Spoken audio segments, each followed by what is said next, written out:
Hello everybody, Mike Norman here. My guest today is Dino Luzzi. He's the CEO of Italian Food and Beverage Corporation. Dino, great having you here. Thank you, Mike. Thanks for having me here. Dino Luzzi, Italian Food and Beverage Corporation. I never would have guessed. No, seriously, I've known you for a long time now. I know you're a very entrepreneurial person. This is a new venture of yours. It's actually a consolidation. I want you to talk a little bit about this new firm. Obviously, Italian Food and Beverage, you're involved in import and export of Italian food products, correct? Absolutely. Wine as well. And wine. This is a new venture that really got me excited. It was introduced to me 2 years ago, and I started to look into it.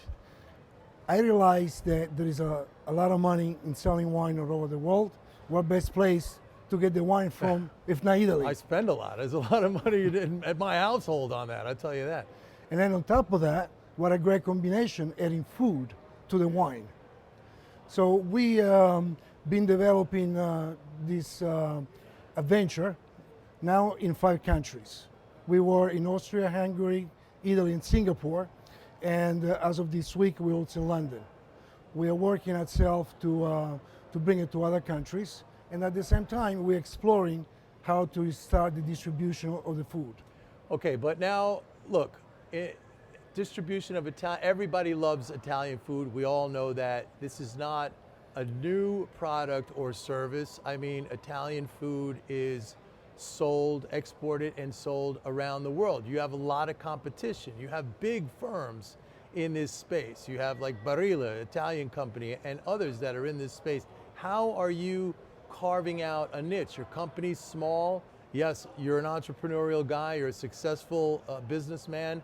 How are you growing your market when you are in a business that's highly competitive? It's not really as hard as people think, because the demand is huge. You're talking about billions of people that drink wine, and the same thing for food. So the niche that we have is very simple. Number one, we distribute wine at a lower cost of our companies, because we took advantage of the fact that the economy was in a downtrend, and we were able to negotiate unbelievable deals. We travel in Spain, France, and Italy, so we got wine at a cost that allows us to sell it at 20 to 40% discount to the market. So it's not specifically Italian wine, you're getting European wines, a variety of wines. We also have scotch, we have other type of liquors that we're doing great with, especially in Singapore, where they spend $600 for a bottle of scotch. $600 for a bottle of scotch. Well, I didn't know they were such ardent scotch drinkers. Are you taking advantage of, is it online sales? Is it done through a website or traditional distribution channels, or both? We are doing both. We have, in every country, we have a distributor. So we sell directly to the distributor. And in every country, we have a website, and we sell from the website online. We put together over 25,000 subscribers. They're all privates. So those, they are our faithful clients that they buy every month. And there is a season for that too. And on top of that, we have the regular distribution that everybody else has. So the niche is to go directly to the consumer as well as to the distributors. Now you mentioned Singapore. Is Asia, do you see Asia as a big growth area for you? And I think you also are establishing a focus in some of the Middle Eastern countries, if I'm not. And that's kind of surprising, because I thought for religious reasons, they're not big consumers of alcohol. I mean, you're talking about mostly Muslim countries. Yeah, if you do go to the Muslim country, as long as halal certified, they do consume a lot. It's actually surprising. Of alcohol? Of alcohol. Huh. So I did not know that. Our idea was to enter the market, the Muslim country, introducing dehydrated food. Dehydrated food. Now, why would you want to do that with Italian food? That just seems to defeat the purpose. Well, the interesting part is that, and my wife can testify this, when I tried it almost 2 years ago, I was very skeptical. because it's powder. I mean, all you do, you eat boiled water. I don't even think the astronauts eat that anymore. But the interesting part is that I was taken back.